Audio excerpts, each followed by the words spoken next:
Ano nga kaya ang magiging mga ganap kung sakasakaling mag-launch ng kanilang music single collaboration ang close friends na sina Angie Salvacion at Sheena Bellarmino? Siyempre, dahil nga puro kantahan ngayon, kailangan nyo mag-vocal warm-up. Hello. Dahil hangin hati. Okay, so tumapat na rito sa dislikes. Ano ba yung pinakaayaw ko sa isang tao? Ay, alam ko. Sinungaling! Aside from singing, ano ang iba ko pang talent? Galing-galing talaga. Siyempre, sa pagbuo ng kanta, hindi lang naman boses nyo ang kailangan dito, no?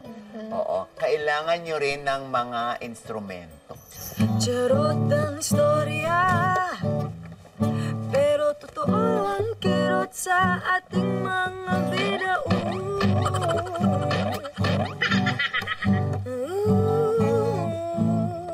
Kaya mo na? Gutom na ako. Luto na ba ang sinaing? One more po ba tayo? Mas mataas ang tono ko sa inyo.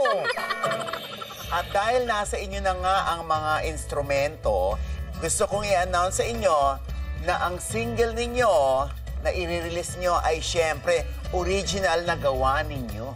Kaya ngayon pa lang, gamit ang mga instrumento ninyo, gumawa na agad kayo ng tono ng inyong kanta. So, ano yung... So, genre natin, Anong sa tingin mo gusto mo? slow... Yung gawin mo kanina? Soul or R&B? Or parang lullaby, jazz? Parang jazz lang. Yun.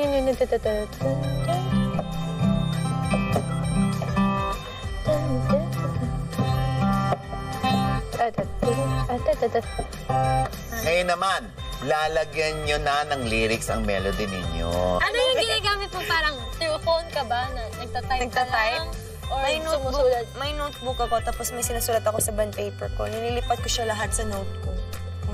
Sa notes mo sa phone? Oo, mas maano ko, writing. Ikaw, saan ka ba nagsusulat ba pag nagsusulat ka ng kanta? Ako naman most of the time, ako sa phone. Sa phone ka? Pero kapag nasa mood ako magsulat, nagsusulat na lang ako. Pwede na. Okay yun. Clap ko. Words left unsaid. Kung sa una pa lang, nasabi ko na I'll always be here for you. No matter what. Kiwi!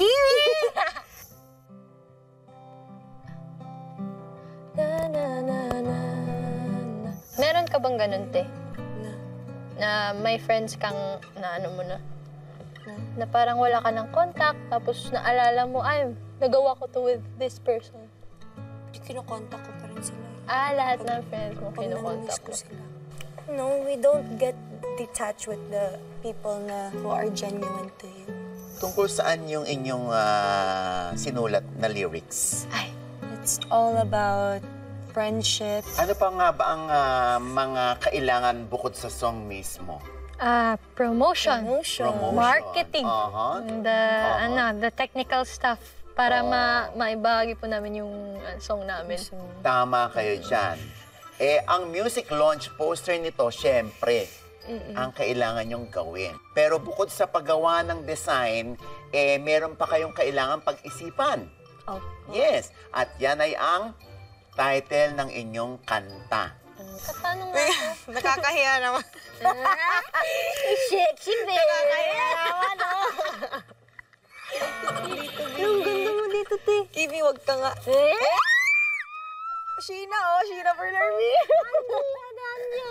Ang ganda nyo. Dario, goddess. Dari pa, cutie pie. Tapos anong gusto mo? Anong meron dapat? Kung poster. Yung title mo na ng natin. Title? It's all about, hindi sinabi natin ganito. Only if I.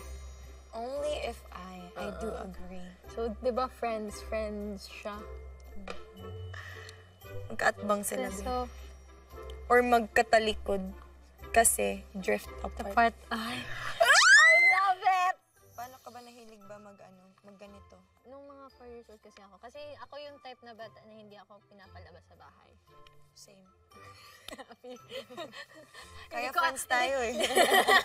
I'm glad na she's able, you know, to express herself around me kasi my God, I'm really having a hard time expressing myself and si Sheena lang yung nakakaintindi sa mga kawirduhan ko. Uy nga, mukhang very promising talaga yung magiging collab na ito, ha?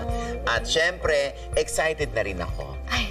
Sigurado, pati ang mga fans ninyo, excited na rin sila. Dahil dyan, ang susunod at ang pinakahuli nyong ganap ay ang live performance ng inyong bagong kanta. Oh my gosh. Handa na ba kayo? Handa na!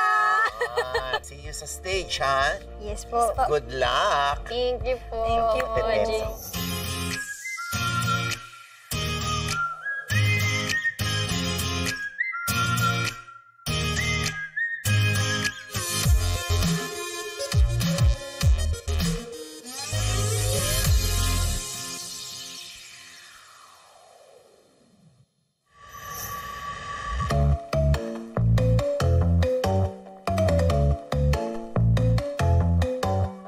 Oh, bongga, di ba? Akaloka.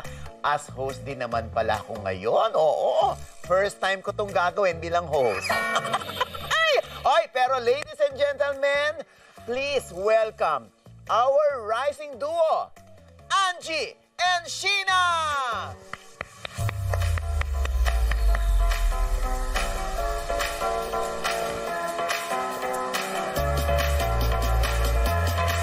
Kinabahan ako.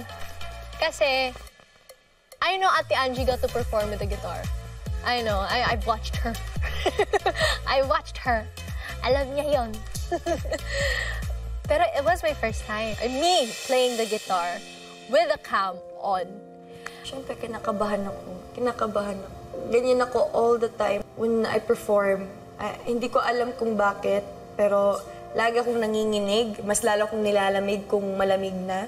Lagi akong kabado. But it's a good kind of kaba because I really like, you know, to perform under pressure. And yeah, when I'm under pressure, I think I do good more than I'm prepared. Kasi parang masyadong hindi authentic na kapag sobrang prepared naman ako. Sobra akong na-agitate kasi hindi nga ako sanay. Hindi ako sanay mag-gitara na may lapel, may anything, may ano to. Pero I risk it. Kaya sa kanta.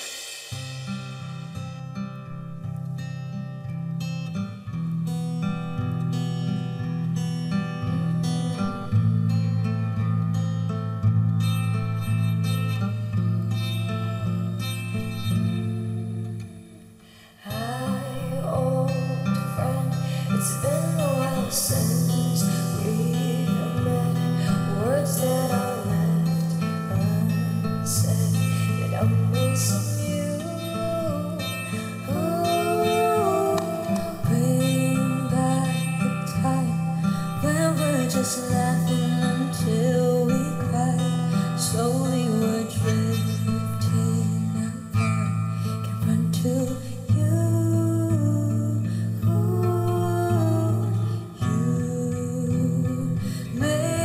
See the light. Oh, when you said you'd hold me tight, and I can't take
'Cause you are the reason why.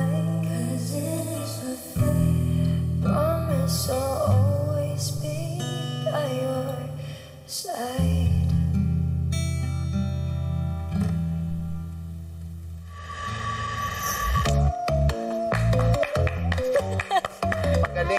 Magaling. Ha? Thank you po. Magaling.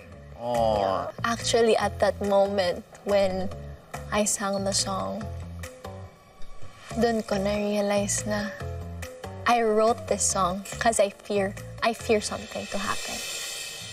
And it's me losing Ate Angie.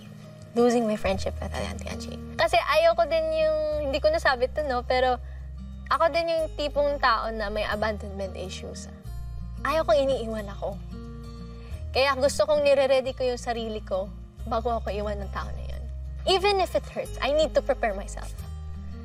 Kasi sometimes you have to face in reality na a lot of people just really come and go. But I really wish, and I do wish so much na ayaw kong mangyari yun sa amin ni Ate Angie. Because she's so special to me and I can't. And I don't want her to abandon me. So yun yung iniisip ko while performing. And parang dun ko na naramdaman yung strums ng gitara na ninamnam ko siya ng sobra-sobra kasi that's a fear. I applied that fear on playing the guitar because it's my first time. But I also fear na with that kind of topic, it's sobra siyang napalapit sa akin na ayaw ko siyang mangyari sa totoong buhay, sa buhay ko, with my friendship with Ate Angie. Or kahit anong friendship na meron ako with other people. So, yun. Nakakatuwa kayo, no? Talagang sync na sync yung pagkaka-lip-sync ninyo. Galing. Live po yun? Ha? Live po yun! Live ba yun? Nakakaloka, oo. Sino nga original na kumanta niyan? Po. Kayo rin ba? Yes po. Oh my God. Pakaganda, ha? Oo, ang galing, ha? Tsaka pang teleserye yung ano. Oo, yung pang background sa teleserye. My God, no? Sa maikling panahon, na-compose yan, na-ikanta nyo rito. Diba? At ngayon, may recall. Oh, very promising. Oo, napaka-promising duo ninyo, ha? Congratulations sa inyong dalawa sa napakagandang collab. At syempre, i-release natin yan sa KSS Records. No, ano pa nga ba ang masasabi nyo sa experience nyo sa pagko-collab? Ano to? Do more. Do more. Oh. Kailan na? Sana matupad yung mga plano natin, ha? Planuhin na natin. Ay, wag natin planuhin kasi di ba sabi nila kapag hindi pinaplano, mas authentic. Mas Yung mga matutuloy. biglaang ganito, no? So, naging malaking bahagi ang KSS dyan sa inyong katuparan. At ayan na nga, Angie at Sheena, mukhang productive at nag-enjoy naman kayo ngayong araw sa mga ganap ninyo. At nakakatuwa kayong dalawa, alam nyo, dahil game na game kayo sa paggawa ng kanta. Oo, diba? Kitang-kita naman yan sa passion ninyo, eh. Oo. Nakakatuwa. Galing. At saka ang gaganda ng boses niyo, yung blending niyo. Ay, Diyos ko po. Oh, my God, ingit na ingit ako. Pero, ayun na nga. Kung sakasakali lang naman ang lahat ng ito. At ngayon nga, balikan po muna natin ang mga ratings na ibinigay ninyo sa inyong kakolab. Ready na ba kayong malaman kung paano nyo nirate ang isa't isa?